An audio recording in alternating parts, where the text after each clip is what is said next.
जिसके घर में माँ बाप खुश रहा करते हैं, उनके घर में हर रोज ही धनतेरस होती है।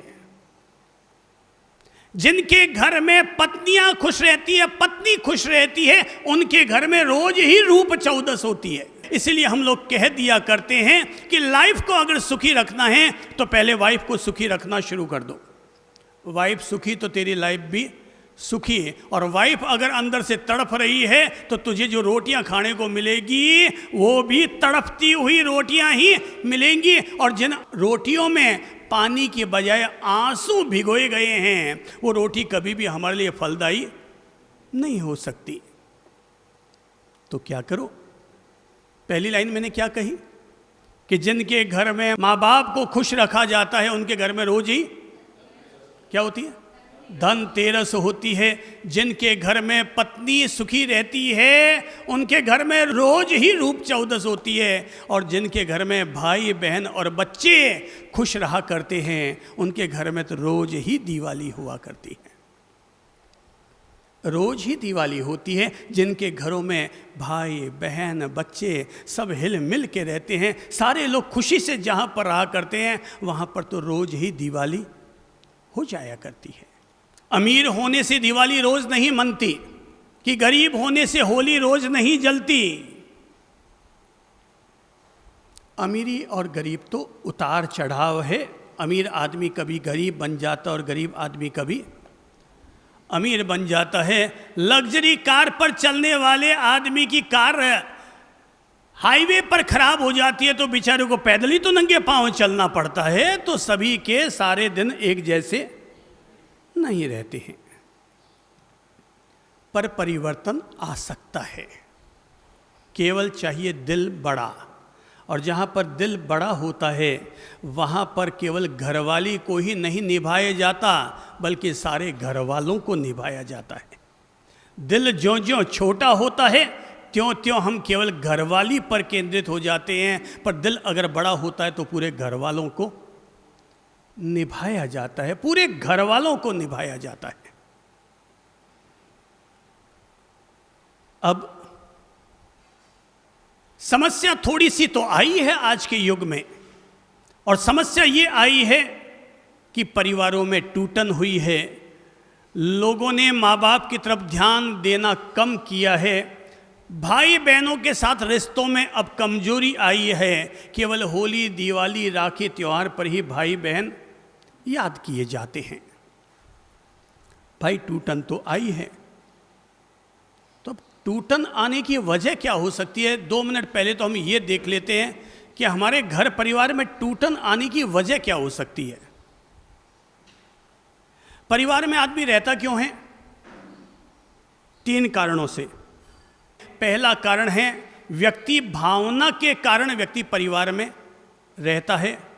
दूसरा, कर्तव्य का पालन करने के लिए व्यक्ति परिवार में रहता है। और तीसरा, मजबूरी वश आदमी परिवार में रहता है। कुछ लोग मानकर चलते हैं हम भाई भाई साथ साथ जिएंगे और साथ साथ मरेंगे। तो कुछ लोगों के घरों में भावनाएं बहुत अच्छी होती है भाई भाई के प्रति, भाई बहन के प्रति। तो भावनाएं जहां अच्छी होती है, वो देखो सामने मां रत्नेश बैठे हैं। तो जब इनकी उम्र 28 साल की थी तब इनके पतिदेव का स्वर्गवास हो गया, और आज इनकी उम्र 75 साल की है। भावनाएं बड़ी महान हुआ करती है। इनके भाई लोगों ने कहा कि बहन चिंता मत करना, अगर तूने हमारे राखी बांधी है तो हम राखी की जिंदगी भर रक्षा करेंगे और जिंदगी भर अपनी बहन और बहन के बच्चों को तब तक हमेशा पूरी की पूरी तन मन धन से हर तरह से संभालते रहे जब तक कि वो अपने पांवों पर खड़े ना हो गए। यही तो अद्भुत बात है भाई, ये है भावना। कुछ लोग रहते हैं कर्तव्य पालन के लिए घर में रहते हैं, परिवार के साथ में रहते हैं। साहब मैं अपनी माँ की सेवा करता हूँ, पिता की सेवा करता हूँ, कोई एहसान नहीं करता, ये मेरा कर्तव्य है। मैं अपनी सास की सेवा करूं, इसमें कोई मैं एहसान नहीं करूं, ये मेरा कर्तव्य है। मैं अपने बच्चे को पाल पोस के बड़ा कर रहा हूं, कोई एहसान नहीं कर रहा हूं, ये मेरा कर्तव्य है। तो वहां पर कर्तव्य से प्रेरित होकर लोग एक साथ रहते हैं और एक दूसरे को निभाते हैं। तीसरी वजह होती है मजबूरी। देखो मजबूरी क्या क्या हो सकती है। अभी तक बेटे की शादी नहीं हुई तो बोले छोड़ के चला जाऊंगा तो बेटी कौन देगा, तो मजबूरी बस वो यहां पर रह रहा है। वो इसलिए साथ में रह रहा है कि पापा जी तो गुजर गए पर मम्मी के पास अभी भी पापा जी की पेंशन आती है। अगर मैं यहां से चला गया तो मम्मी जी का जो धन आ रहा है, जो पैसा आ रहा है, वो उस मजबूरी बस वहां पर रह रहा है। एक पति पत्नी इसलिए साथ में रह रहे हैं मजबूरी को कि मैं अगर इनको छोड़ के चली गई तो जाके खाऊंगी क्या। किसी की पत्नी अगर कमाऊ है तो पति इसलिए उसके धक्के खा रहा है पीछे पीछे कि कमाऊ बींदनी मिली हुई है, क्यों छाती कूटा मोल ले, अपने आप कमाया सब कुछ मिल जाता है। कुल मिलाकर के कई लोग होते हैं जो मजबूरी वश अपने घर में साथ में रहते हैं। हाँ बिल्कुल ठीक है आपने कि मजबूरी में स्वार्थ है।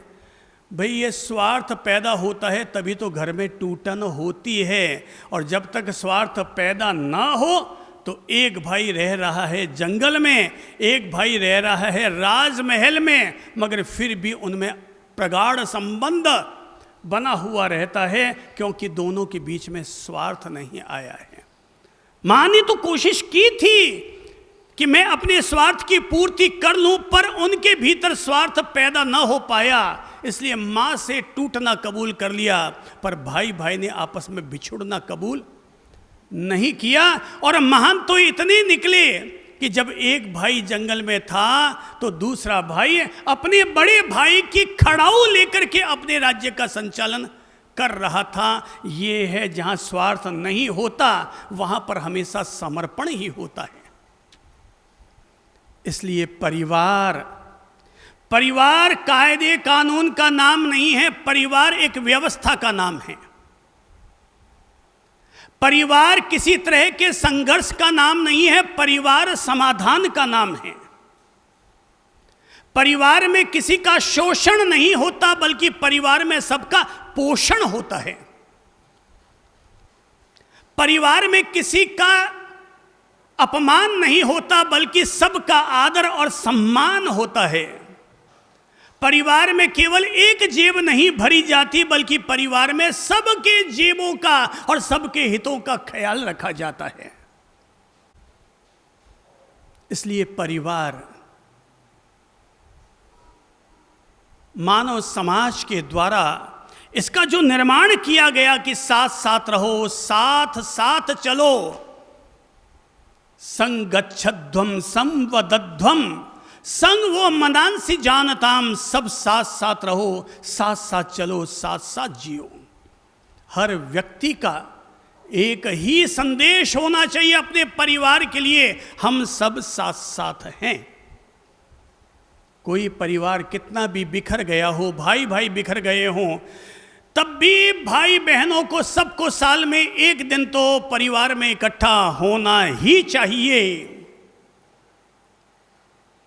और सब लोग बैठकर साथ साथ में, सासू बहुएं देरानियां जेठानियां, आपके घर में छोटी छोटी थालियां तो है पर 2 थाल बड़े ऐसे होने चाहिए। और साल में कम से कम एक बार तो ऐसा मौका ज़रूर बना लेना चाहिए, होली, दिवाली, राखी, आखा तीज, कोई भी एक दिन ऐसा तय कर लेना चाहिए कि हमारा पूरा परिवार इकट्ठा होगा। सासू बहू देरानी जेठानी ननद और सबके सब लोग एक ही थाली में बैठकर, लेडीज एक थाली में बैठकर खाना खाएंगे और जेंट्स सारे एक थाली में बैठकर खाना खाएंगे। साथ में बैठकर भजन करोगे तो समाज में प्रेम बढ़ेगा, और साथ में बैठकर भोजन करोगे तो परिवार में प्रेम बढ़ेगा। संबोधि धाम के एक बहुत सम्मानित महामंत्री थे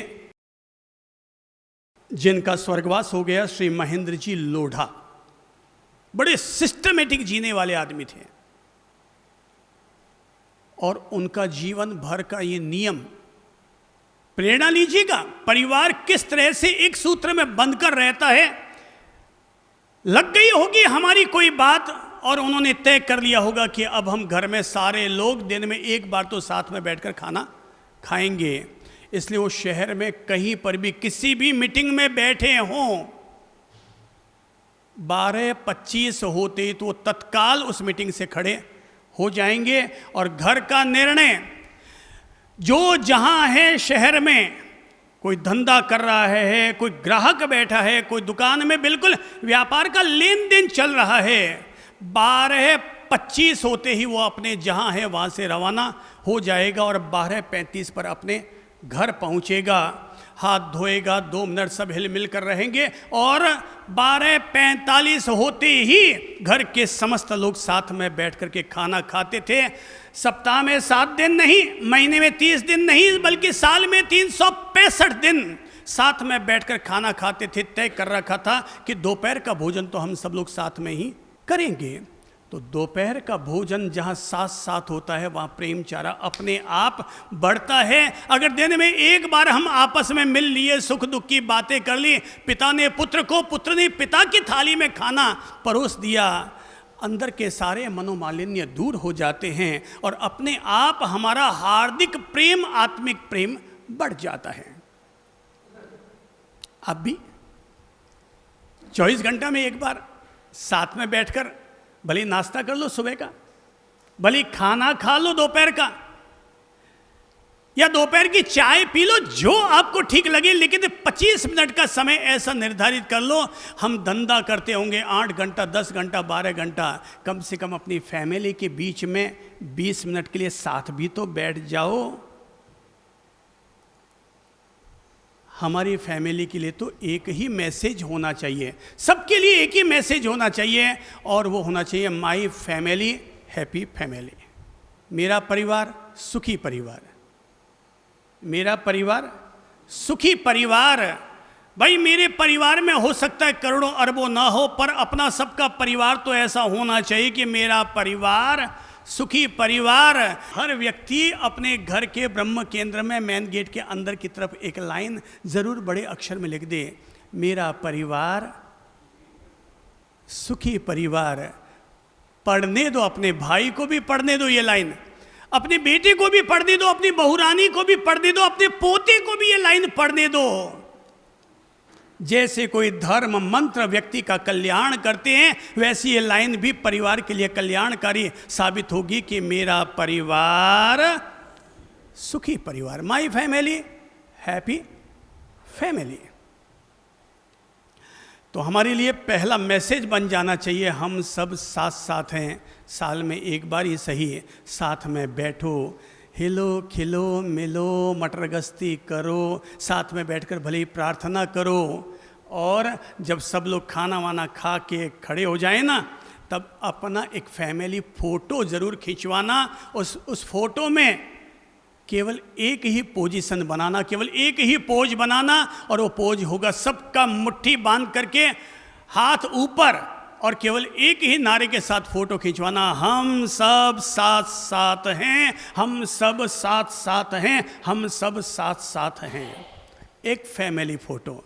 आप लोग फैमिली फ़ोटो कैसे खिंचवा दोगे? सब आकर के बैठ जाओ, बस आके बैठ गए और जल्दी खींच रहे। वो कहता केवल मुस्कुरा लो। भाई मुस्कुराने मात्र से काम नहीं होगा, उससे अगला कदम बढ़ाओ। माई फैमिली हैप्पी फैमिली बनाने के लिए हम सब, और ये बात पड़दादे से लेकर पड़ पोते तक के जितने लोग उस फैमिली फ़ोटो में आ रहे हैं, सबके मुंह से यही एक लाइन निकलनी चाहिए, हम सब साथ साथ हैं, सुख में भी साथ में हैं और दुख में भी साथ साथ हैं।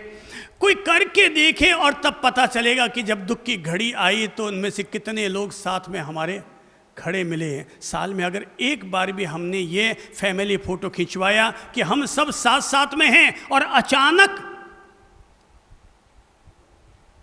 अगर घर की किसी एक मेंबर को कैंसर हो गया और उसे अस्पताल में ले जाया जा रहा है, आप ताज्जुब करेंगे। आपको ये बात भले ही आज बिल्कुल मामूली लग रही हो कि हमने एक फैमिली फ़ोटो खिंचवाने के लिए बाप जी प्रेरणा दे रहे हैं और कह रहे हैं कि हम सब साथ साथ हैं, ये पूरा गौरव करते हुए अपने घर के लिए नारा बनाओ, पर जब वो घर के एक सदस्य को कैंसर हुआ, आप देखकर ताज्जुब करेंगे, वो दादाजी से लेकर पड़दादाजी से लेकर पड़ पोते तक के सारे लोग उसके कंधे से कंधा मिलाकर कहेंगे, भाभी चिंता मत करना, मम्मी चिंता मत करना, आंटी चिंता मत करना, बुआ सा चिंता मत करना, हम सब आपके साथ हैं, हम पीड़ा में भी आपके साथ हैं, अनुकूलता में भी साथ हैं और प्रतिकूलता में भी आपके साथ हैं। बड़े फायदे होंगे इसके। मैंने सुना है एक बच्चे को कैंसर हो गया था और कैंसर हुआ तो 6 महीने उसका इलाज चला, रेडियोथेरेपी हुई और रेडियोथेरेपी में उसके आंखों की भौहें, सिर के बाल सब के सब उड़ गए और उसका चेहरा भी काला हो गया। पर डॉक्टर ने कहा था कि कोई चिंता की बात नहीं है, बिल्कुल ठीक हो जाएगा बच्चा, 6 महीने में अपना आप सारा ओरिजिनल रूप बन करके आ जाएगा। तो बोले अब हम इसे स्कूल में भेज सकते हैं? बोले आप आराम से भेज सकते हैं। वो बच्चा स्कूल जाता है, पर जैसे ही क्लास में जाता है सारे क्लास में सन्नाटा छा जाता है। सारी क्लास आदर के साथ उस बच्चे को अंदर लेकर आती है, आगे आगे उसे बिठाते हैं। क्लास टीचर भी उस बच्चे के प्रति गमगीन थे। दिन भर क्लास चलती है लेकिन वो बच्चा मन में बड़ी गिल्टी फील करता है, मेरा रंग काला हो गया, सांवला हो गया, मैं अब मोड़ा हूँ, मेरे सारे बाल उतरे हुए हैं, मैं यहाँ बहुत अलग टाइप का नज़र आ रहा हूँ। वो अपने भीतर हल्कापन महसूस करने लगा, हीन भावना महसूस करने लगा। वो उसी दिन घर पहुँचा तो उसने अपने पापा से कहा, पापा पापा। बोले क्या? बोले पापा आप मुझे एक टोपी ला दो। पापा ने कहा हाँ बेटा टोपी लेके आ जाऊँगा। बोले कि टोपी पहनी रहेगी तो मेरा सिर ढका हुआ रहेगा, ये नज़र नहीं आएगा कि मैं मोटा हूँ और बाकी सबके बच्चों के सिर पर बाल हैं, तो मैं सब में अलग नज़र नहीं आऊँगा, इसलिए आप मुझे टोपी ला के दे दें। वो बच्चा टोपी पहनकर अगले दिन जब स्कूल पहुंचा तो देख करके चौंक पड़ा। जिस क्लास में वो पहुंचा था वहाँ पर सारे के सारे बच्चे मोड़े थे, सब अपना मुंडन करवा करके आए थे। वो देख करके चौंक पड़ा, अरे ये क्या ये क्या ये क्या। तब क्लास टीचर ने कहा था, भाई तुम्हें कैंसर हो गया था, हम तुम्हारी पीड़ा तो नहीं बता सकते पर तुम्हारे प्रति इतनी सहानुभूति तो हम ज़रूर दिखा ही सकते हैं कि तुम्हारे लिए हम अपने बाल सब उतार दें ताकि तुम में और हम में कोई फ़र्क नज़र न आए। हम सब साथ साथ हैं, हम सब साथ साथ हैं। ये दिव्य भाव हमारे दिल में उतरने ही चाहिए। परिवार अगर एक रहेगा तो समाज भी एक रहेगा। आज समाज एक क्यों नहीं है? क्योंकि परिवार बंटने शुरू हो गए हैं। तो जब परिवार टूटेंगे तो समाज भी टूटेगा, क्योंकि समाज भी तो आखिर परिवारों के समूह का नाम ही तो समाज होता है। जब परिवार टूटने शुरू हो गए तो फिर समाज तो टूटने शुरू होंगे ही। अब अगर कोई व्यक्ति संत बन गया, घर से ही लड़ते लड़ते गया, महाराज बन गया, वहाँ भी जाके लड़ाइयाँ शुरू कर दी, तो समाज में भी बंटवारा और घर में भी बंटवारा। लोग अक्सर अपने धर्म संघ में अध्यक्ष उन्हें बनाते हैं जो पैसे वाली पार्टी होती है। हमें ऐसे लगता है समाज का मुखिया उसे बनाया जाना चाहिए जिसके घर में अगर 5 बच्चे हैं और पांचों के पांचों साथ रहते हैं तो उस आदमी को समाज का मुखिया बनाओ, क्योंकि वो जानता है कि किसी भी परिवार को एक कैसे रखा जा सकता है। जो परिवार को एक रखना जानता है वही भाइयों को, समाज को एक रखने में समर्थ हो सकता है। परिवार में साथ रखने के लिए कभी किसी तरह का जहर भी पीना पड़ता है, कभी कुछ सहना भी पड़ता है, पर जिस आदमी को सहना आ गया समझ लो उसको जीना आ गया।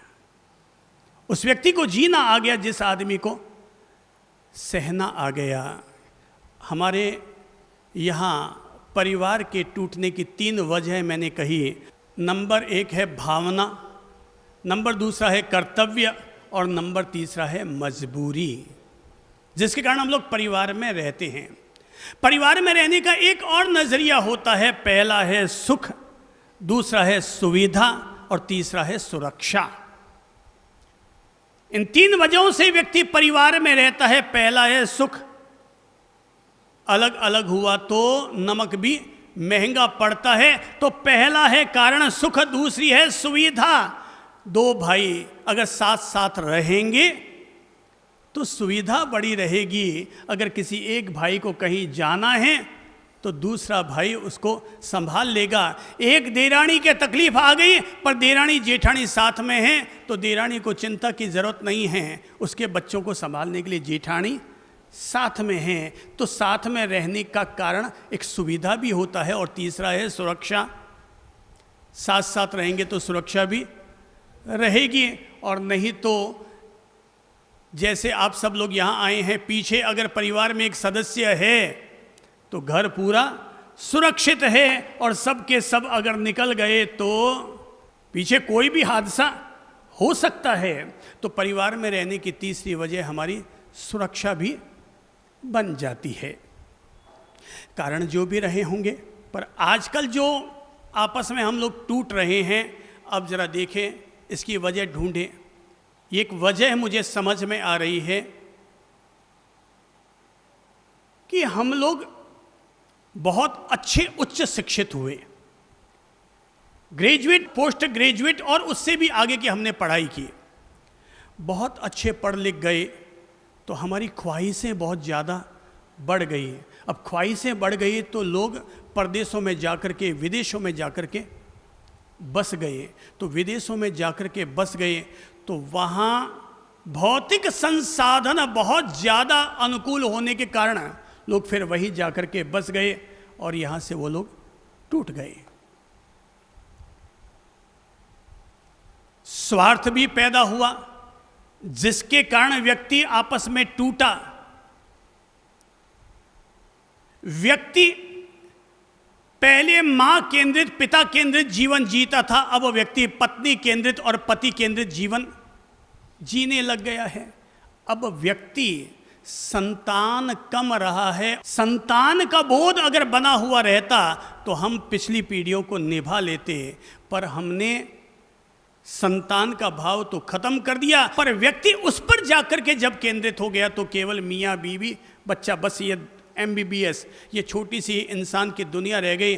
बाकी हमें अपना बच्चा तो बच्चा लगता है, अब हमें भाई अपना क्यों नहीं लगता है। व्यक्ति बिखर गया, व्यक्ति टूट गया।